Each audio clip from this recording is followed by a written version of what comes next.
Boa noite, nação bugrina, tudo bem? Bem-vindo a mais uma Arquibancada Guarani. Hoje o Arquibancada Guarani de número 198, pré-jogo de Tombense e Guarani. É isso. Obrigado mais uma vez pela adesão de todo mundo, pela participação que tem sido cada vez maior. Cada vez maior a participação, comentário e tudo mais. E a gente tem bastante coisa para comentar, apesar de nada muito animador em relação àquilo que a gente espera do Guarani, ou esperava do Guarani para o ano de 2022, né? A situação do Guarani hoje em termos do campeonato continua a mesma daquela do pós-derby, né? E a necessidade de vencer é muito grande. Após a demissão do Daniel Paulista, o fato do Benhur ter sido promovido, pelo menos temporariamente, como técnico do Guarani, os resultados que continuam não vindo, a falta de gols, a falta de definição de um monte de coisa e a perspectiva dos próximos 3 jogos preocupam demais com a situação que o Guarani pode ter nessa Série B. Que é engraçado, porque o campeonato da Série B parece meio morno, mas lá em cima a gente já tem os 5, entre aspas, maiores times, né? Ou pelo menos aqueles que eram favoritos, além do Guarani, já despontando lá na frente, apesar de algumas pessoas ainda acharem muito cedo, e 6 rodadas em 38, para a gente decidir alguma coisa, nós já estamos ficando para trás. Estamos na beira da zona de rebaixamento, alguns resultados até ajudaram, contribuindo para que a gente não entrasse na zona do rebaixamento, mas a situação é muito ruim. Na temporada de 22 nós temos em 21 jogos só 25 pontos, um aproveitamento só de menos de 40%. No Campeonato Brasileiro do 22 nós temos 6 jogos, 6 pontos, 33% de aproveitamento, só 3 gols marcados. É muito pouco pela expectativa que foi criada e por aquilo que foi definido como target, como objetivo para o ano de 2022, né? Bom, enfim, ainda a gente continua sem um técnico, não se sabe se estão procurando ou não. Dizem que o Guarani está especulando alguns jogadores, ou negociando com alguns técnicos, alguns possíveis candidatos a técnico, e aqui eu vou dar alguma opinião, né? O que a gente ouviu falar, não sei o que tem de verdade, é que o Jorginho, antigo sonho do presidente Ricardo Moisés, era o primeiro cotado para assumir. Segundo dizem, ele foi sondado, mas acabou não tendo interesse em vir para o Guarani, porque tinha a possibilidade de ir para o exterior. Eu vi uma reportagem ainda essa semana, ouvi ontem, uma reportagem uma entrevista que ele deu, ao vivo, bem longa inclusive, onde ele, obviamente que ele não precisaria falar do interesse do Guarani por ele, mas ele diz que sim, ele tem a possibilidade de ir para o Japão, inclusive, como técnico lá no exterior, e que Juventude e Avaí tinham procurado ele, mas que ele achou melhor esperar um pouco mais e que ele tinha possibilidades tanto no exterior como no Brasil. Bom, então o que a gente denota é que talvez ele tenha possibilidades que ele julga melhores ou mais interessantes do que tanto Avaí quanto Juventude. Não sei, mas com certeza do Guarani ele não citou nada. Então pode ser, se é que ele foi cotado, não vai ser ele o técnico do Guarani. Felipe Conceição, sempre muito lembrado para voltar para o Guarani, segundo dizem, também não deve ser mais. Porque se fosse, ele, como ele está à disposição, já poderia ter voltado, né? Então, e aí hoje, depois da demissão no Cuiabá do técnico Pintado, ele começou a ser cogitado de ser o novo técnico do Guarani. Inclusive agora à noite, queria agradecer até ao Marcos Ortiz, lá do Planeta Guarani, que mandou alguns números do Pintado. Eu comentei que não acho uma boa ideia, não gosto, não é que eu não acho uma boa ideia, mas não gosto muito do estilo do Pintado. acho, de verdade, que se o Pintado for escolhido, a chance de a gente ir para a segunda, para a terceira divisão Série C é bem grande, né? Ah, mas ele subiu com o Juventude 1 ou 2 anos atrás, né?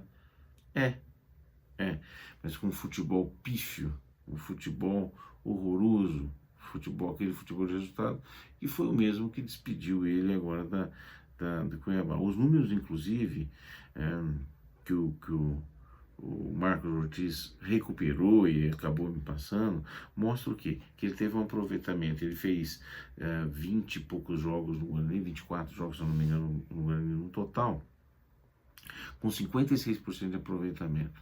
Só que, juntando o finalzinho de uma Série C, que ele quase classificou, então ele, nesse finalzinho de Série C, onde ele assumiu, ele teve 4 vitórias e um empate, foi muito bem, mais de 80% de aproveitamento. E aí ele acabou se credenciando para jogar a Série A2 do próximo ano. E foi muito mal. Na Série A2 do próximo ano, ele teve um aproveitamento de 47%. Pouquinho inferior e muito parecido com o que o Daniel Paulista teve em 58 jogos. Em 19 jogos, se não me engano, ou ao redor disso, ele teve um aproveitamento do mesmo tamanho que o Daniel Paulista teve nos 58 jogos que ele teve no Guarani.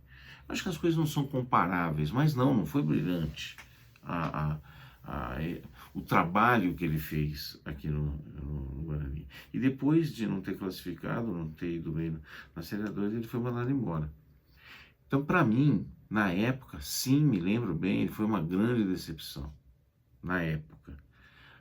Hoje, continuam achando ele um bom técnico. Portanto, algumas pessoas acham ele experiente, algumas pessoas acham que ele evoluiu. Eu acho que ele é o mesmo cara, não acho que ele é técnico para o Guarani, não. Então, eu preferi o Felipe Conceição, mas pelo jeito ele não vem. Vindo Pintado, a opinião minha está dada. Acho que efetivamente não é. É opinião pessoal, mas não é o cara que eu gostaria de ver no Guarani. Outro nome que eu gostaria de ver no Guarani, mas que está no Botafogo e parece que é razoavelmente bem, é o Leandro Zago, um cara com potencial, que mostrou um bom potencial, por exemplo, no Paulista, no próprio Botafogo. Né? Fez algum outro trabalho, ainda muito menos, obviamente, quando comparado com o Pintado, não tenha dúvida. Mas acho que em termos de qualidade, método e tudo mais, poderia ser uma melhor. Grandes candidatos além deles, não tem bola de cristal, não tem segredo, né? Mas é um cara que poderia vir para o Guarani, né? Tem o próprio outro Zago também, zagueiro do Palmeiras e tudo mais, que era como técnico no Red Bull e que até pouco tempo atrás estava no Bolívar. Não sei se continua lá ainda, sei que não está mais na Libertadores, então se esse cara tivesse disponível, poderia ser o Antônio Carlos, né? Antônio Carlos Zago, poderia ser uma alternativa também. Apesar de que não tem muito milagre. O time do Guarani tem todos os gaps e defeitos que a gente conhece. Para o jogo contra Tombense, no sábado às 16 horas, a gente tem 2 suspensos certos por cartão amarelo, Diogo Matheus e Leandro Vilela, né? Tem alguns machucados, Rodrigo Andrade, Persson e parece que também João Vitor. São muitos desfalques, pode ser que alguma coisa mude nesse meio tempo, mas frente a isso tudo, nós vamos ter que mudar razoavelmente o time em relação ao último derby, o que não chega a ser um desastre, porque no último derby nós fomos muito mal, inclusive em algumas posições aqui, como esses caras que vão estar suspensos. O Rodrigo Andrade faz bastante falta, o Persson também estava começando a engatar, e o próprio João Vitor foi bastante bem, né? Outra novidade é o jogo do Vasco, que tinha sido confirmado e marcado para Manaus, depois foi desconfirmado, dizendo que a CBF não havia aprovado a ideia, uma vez que estava cumprindo um regulamento de que uma orientação, acho que é regulamento, que que o time tem que jogar pelo menos dentro do estado, mesmo que não possa mandar na sua casa, mas teria que jogar dentro do próprio estado, né? Mas depois disso, aparentemente, o Guarani convenceu a CBF de que sim, poderia mandar o jogo em Manaus. Inclusive, o próprio empresário que estava tentando levar o jogo em Manaus foi muito desrespeitoso, na minha opinião, nas redes sociais com o próprio Guarani, por exemplo, dizendo que o jogo era Vasco e Guarani, né? Ou seja, absolutamente não param as humilhações em relação a isso, a esse assunto, né? Acho definitivamente uma péssima. Achei que a gente ia se livrar disso jogando, sei lá, em Araraquara ou Barueri, mas não, nós não vamos nos livrar dessa vergonha e, de fato, vamos para Manaus. Portanto, agora temos 3 jogos fora, inclusive esse jogo contra o Vasco, Manaus. Então, na minha opinião, mantenho a minha opinião de que nós estamos definitivamente entregando o campeonato e abrindo mão do campeonato, ou seja, vendemos o mando, né, do jogo contra o Vasco, o time segue sem técnico, nós não temos um técnico ainda, então isso não é postura absolutamente, comportamento e decisão e módulo decisório, sinceramente, de um time que está brigando pelas primeiras posições, além de não estarmos de fato nas primeiras posições e estamos apresentando um futebol ridículo até agora. Enfim, frente a tudo isso que nós falamos, contra o Tombense, a sugestão de escalação continuaria com a minha opção de jogar com 3 volantes, porque o nosso time é muito frágil na defesa. Então eu jogaria com Kozlinski, na lateral direita a entrada do Lucas Ramon, até para a gente ver como é que funciona, Ronaldo Alves, o substituto do João Vitor deveria, num primeiro momento automático, seria o Derlan, mas eu acho que o Castan já está no estaleiro há bastante tempo, também seria interessante de botar a cara dele para assumindo alguma responsabilidade. Matheus Pereira, com 3 volantes, não muitas escolhas, Batson, Silas e Índio, são as 3 opções que a gente tem, uma vez que tanto o Rodrigo Andrade quanto o Persson estão fora, né? E o Silas estreou, eu diria, no último jogo, até, na minha opinião, razoavelmente, não decepcionou tanto, né? O meia, Giovanni Augusto, né? Na frente, 2 atacantes, Lucão, na minha opinião, deveria voltar, e Bruno José, né? Essa é a minha escalação. Não acredito que vai ter muito nessa linha, não, mas esperemos. O Guarani enfrenta o Tombense. O Tombense, que num primeiro momento, quem olha a escalação dele acha um time bastante modesto, bastante fraco, bastante desconhecido, mas que vem fazendo uma campanha muito parecida com a nossa. Também, aí nesses 6 jogos, ele teve 4 empates seguidos, teve uma derrota contra o Sport no último jogo aí, e na Copa do Brasil foi desclassificado, se eu não me engano, ontem, para o Ceará, que é um time de Série A, um time efetivamente muito diferente do Tombense, né? Superior na teoria, quando comparado com o Tombense.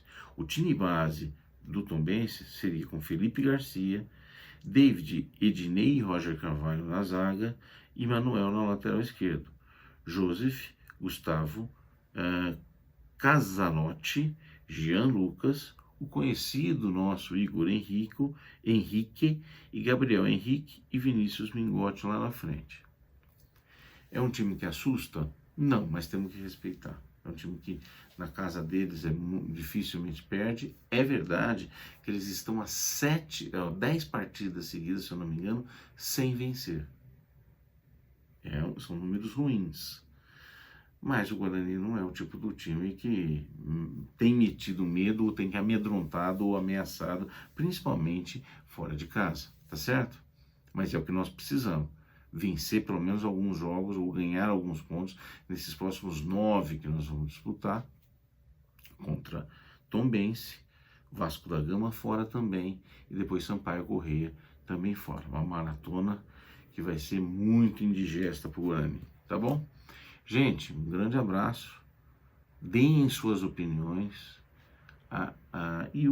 queria até lançar aqui uma pesquisa, uma pesquisa de opinião de vocês. Quem vocês contratariam para técnico do Guarani? Deem os seus nomes, digam se gostaram de Pintado, se preferiam Felipe Conceição, mas dê cada um de vocês um nome, um ou dois nomes, quanto vocês quiserem, e digam pra gente quem vocês colocariam de técnico, tá bom? Grande abraço e até o pós-jogo de Tombense e Guarani. Um abraço, tchau.